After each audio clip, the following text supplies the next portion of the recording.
اے میری قوم ایسا نہ ہو کہ جو عذاب نوح علیہ السلام کی قوم پہ آیا جس کا تمہیں پتہ ہے، یا جو عذاب قوم ہود پر آیا، یا جو عذاب قوم صالح پر آیا، ایسا نہ ہو کہ وہی تم پر بھی آ جائے۔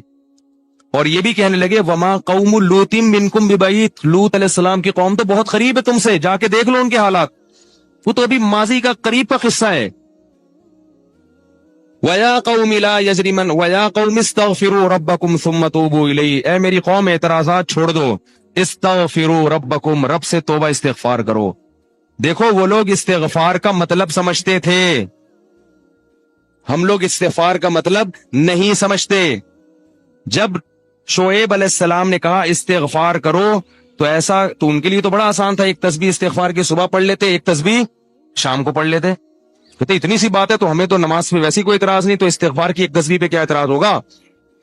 وہ سمجھتے تھے کہ استغفار کا مطلب ہے گناہ سے توبہ، جو ڈنڈی مار رہے ہیں یہ چھوڑیں اور پھر اللہ سے توبہ کریں۔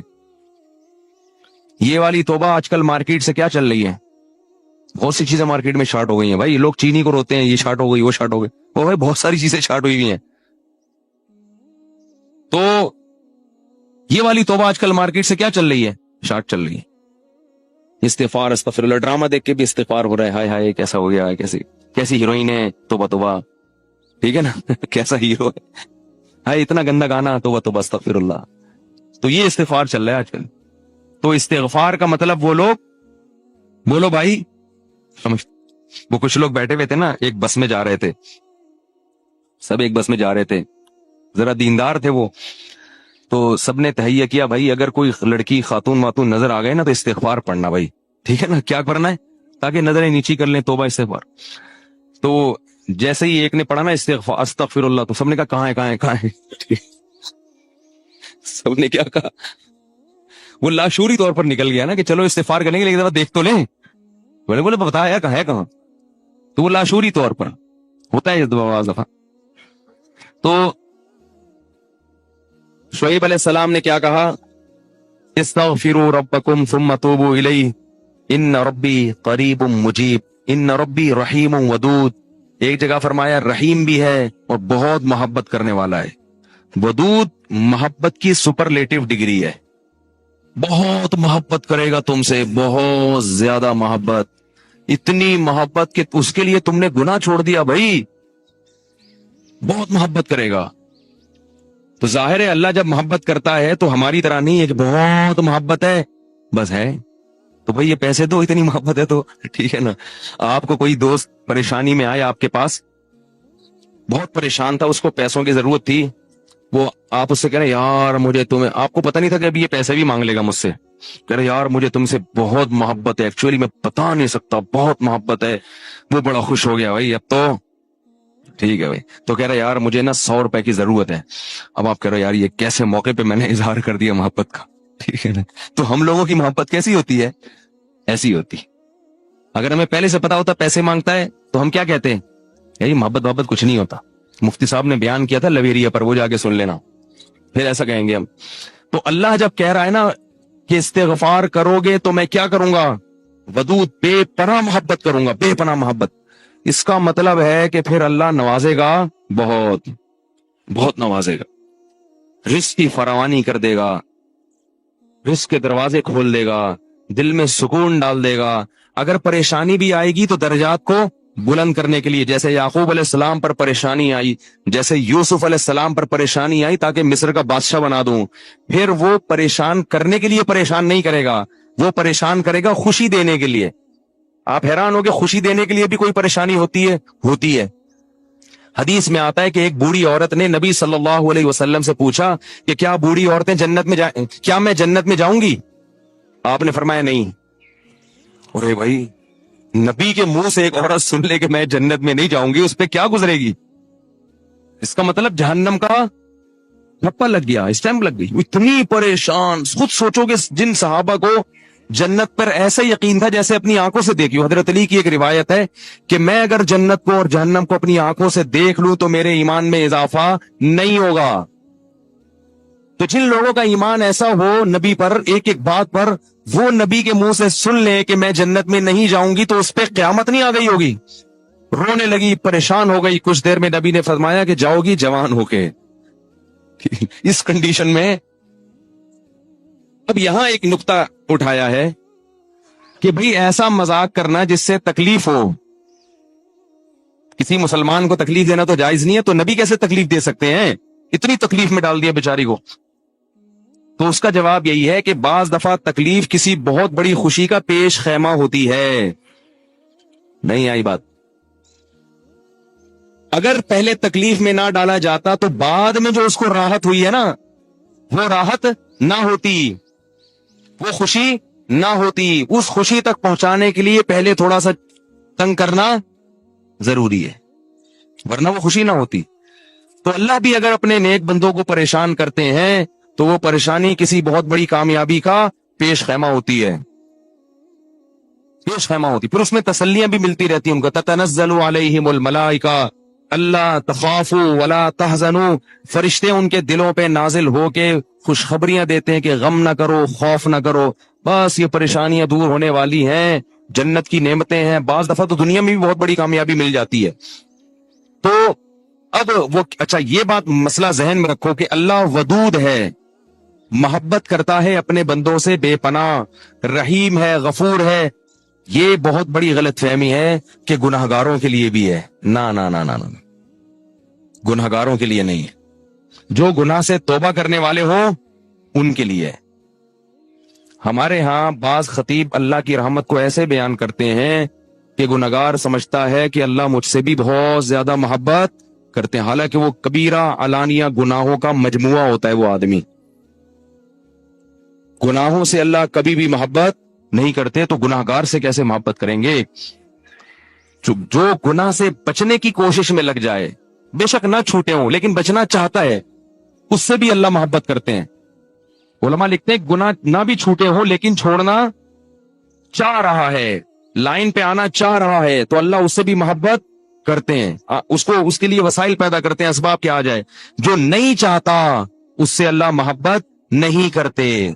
اللہ اس کے لیے غفور اور رحیم نہیں ہے. اللہ یہ کہ قانون یہ ہے, اللہ اپنی رحمت سے کسی کو بخش دے تو ایک الگ بات ہے, قانون یہ نہیں ہے. قانون یہ ہے کہ وہ کیا ہے, عزیز ذو انتقام, غالب ہے اور انتقام لینے والا ہے. ان الذین یکسبون الاثم سیجزون بما كانوا یقترفون, جو گناہ کر رہے ہیں عنقریب پتہ چلے گا, عنقریب پکڑے جاؤ گے, عنقریب ٹھکائی لگے گی. تو جس سے محبت ہوتی ہے اس سے ایسے باتیں کی جاتی ہیں. آپ کو جس سے محبت ہے آپ اس کو دھمکیاں دیتے ہیں اس طریقے سے. اللہ فرماتے ہیں کہ تمتعوا, مزے اڑاؤ مزے, ان مصیرکم الی النار, آنا جہنم کی آگ کی طرف ہے. حدیث میں آتا ہے کہ میں سب سے زیادہ غیرت مند اور اللہ مجھ سے بھی زیادہ غیرت مند ہے. اور اللہ کی غیرت کو اس وقت جوش آتا ہے جب کوئی اللہ کے حرام کردہ کاموں میں سے کوئی کام کرتا ہے. یہ کون چیخ رہا ہے بھائی؟ ان کو سنبھالیں بچوں کو باہر, کیا ہو رہا ہے؟ پیچھے لوگ بیٹھے ہوئے ہیں دیکھ نہیں رہے ان کو. تو اللہ کو غیرت کس وقت آتی ہے؟ حدیث کے الفاظ ہیں کہ جب کوئی بندہ اللہ کے حرام کاموں میں سے کسی کام کا ارتکاب کرتا ہے. اللہ کھلا رہا ہے, اللہ پلا رہا ہے, پھر آپ ناجائز کی طرف جا رہے ہو. تو حدیث میں یہ نہیں آتا کہ جب کوئی بندہ گناہ کرتا ہے تو اللہ کو اس میں بھی محبت کا بڑا جوش آتا ہے. نہ, پھر اللہ کو غیرت آتی ہے اور اللہ کی صفت انتقام جوش میں آتی ہے.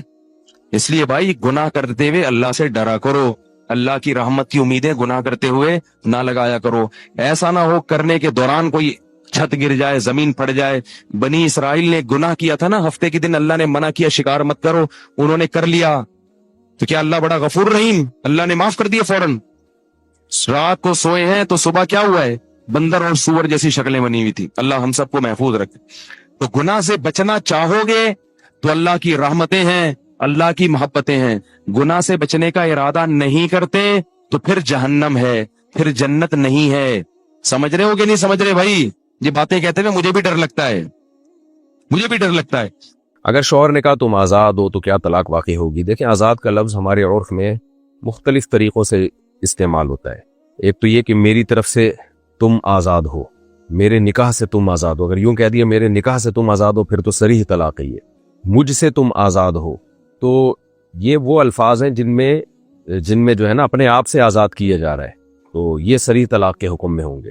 ویسے ہی کہہ دیا تم آزاد ہو تو پھر اس میں شوہر کی نیت پوچھی جائے گی کہ آپ کی نیت کیا تھی. یہ مسئلہ میں نے ڈیٹیل سے بیان کیا ہے, آپ میرے اس کلپ پہ اکتفا کرنے کے بجائے جو میں نے ڈیٹیل سے بیان کیا ہے وہ والا کلپ دوبارہ دیکھ لیں، جس میں لفظ آزاد کی پوری تفصیل بیان کی ہے۔ تو آپ نیٹ پہ لکھیں گے تم آزاد ہو یا آزاد کے لفظ سے طلاق کا حکم مفتی طارق مسعود ایسے لکھیں گے، پورا کلپ آ جائے گا، اس میں نے پوری ڈیٹیل بیان کی ہے۔ تو خلاصہ یہ ہے کہ جب کوئی اس طرح سے طلاق دے تو خود سے فوراً فیصلہ نہ کر لیں، بلکہ کسی ماہر مفتی سے رجوع کریں۔ اور جو آپ نے پوچھا ہے تم آزاد ہو کہہ دیا، تو اس سے نیت کے بغیر یا قرینے کے بغیر طلاق واقع نہیں ہوتی۔ قرینے کا مطلب بیوی نے کہا تم مجھے آزاد کر دو یعنی طلاق دے دو، بیوی نے یوں کہے آپ نے کہا ٹھیک ہے تم آزاد ہو، تو یہاں تو پتہ چل رہا ہے آپ کی نیت طلاق ہی کی ہے۔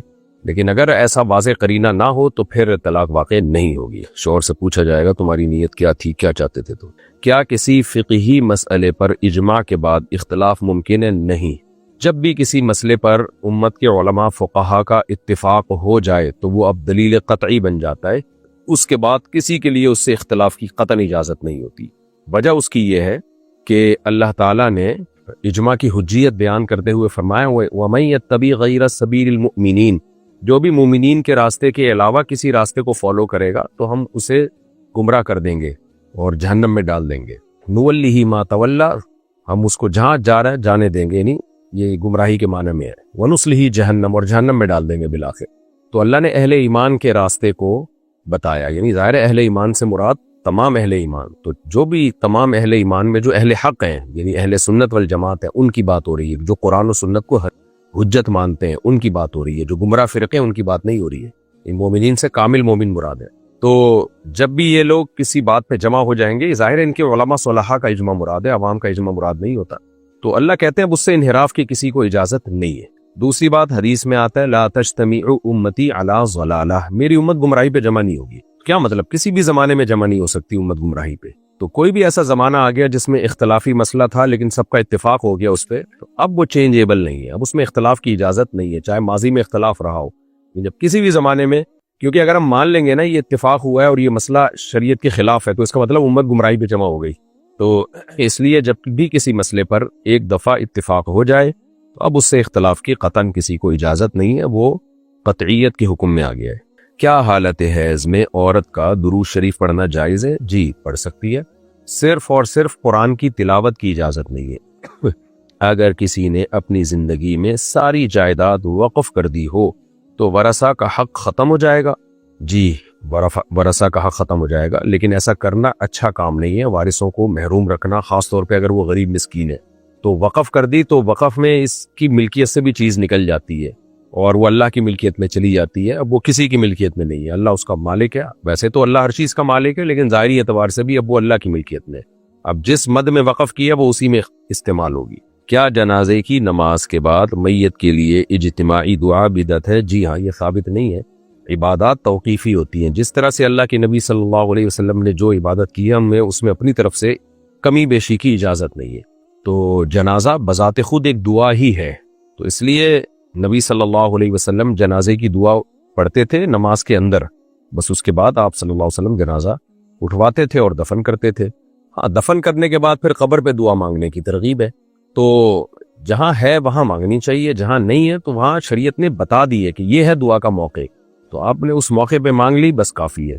صحابہ، تابعین، تبع تابعین اسی طرح کیا کرتے تھے کہ نماز جنازہ پڑھ کے جب سلام پھیرا تو بس ختم، میت کو دفنائیں اور قبر کے بعد دفنانے کے بعد پھر دعا مانگ لیں۔ تو جو کام نہیں کیا ان لوگوں نے تو ہم کیوں ایڈیشن کریں اپنی طرف سے عبادات میں۔ کیا عورت اپنی بہن کے شوہر کے ساتھ پردہ کرے گی؟ جی بالکل، بہنوئی سے پردہ فرض ہے، نامحرم ہے۔ اگر کسی نے سجدہ سہو بھول کر سلام پھیر دیا تو نماز کا کیا حکم ہے؟ کچھ بھی نہیں ہوتا، سلام پھیر دیا تو جیسے یاد آیا فوراً سجدہ کر لے، 2 سجدے کرنے کے بعد اتحیات درود شریف پڑھ کے اور دعا پڑھ کے دوبارہ سلام پھیر دے۔ ہاں، اگر بات یعنی مسجد سے جب تک نہیں نکلا نا تو بھی اجازت ہے، البتہ بات چیت شروع کر دی یا مسجد سے باہر چلا گیا تو پھر دوبارہ نماز پڑھنی پڑے گی۔ اگر معذور شخص ویل چیئر پہ معذور شخص ویل چیئر پہ طواف کر سکتا ہے؟ جی مجبوری میں جائز ہے، اگر اس کے لیے چلنے کی طاقت نہیں ہے۔ کیا عورت کا شوہر کی اجازت کے بغیر حج پر جانا جائز ہے؟ اگر فرض حج ہے اور عورت کے لیے محرم کا انتظام بھی ہو گیا ہے تو پھر تو عورت کے لیے شوہر کی پرمیشن کے بغیر بھی جانا جائز ہے۔ ادروائز اگر نفلی حج ہے یا حج تو فرض ہے لیکن محرم کا انتظام نہیں ہے تو پھر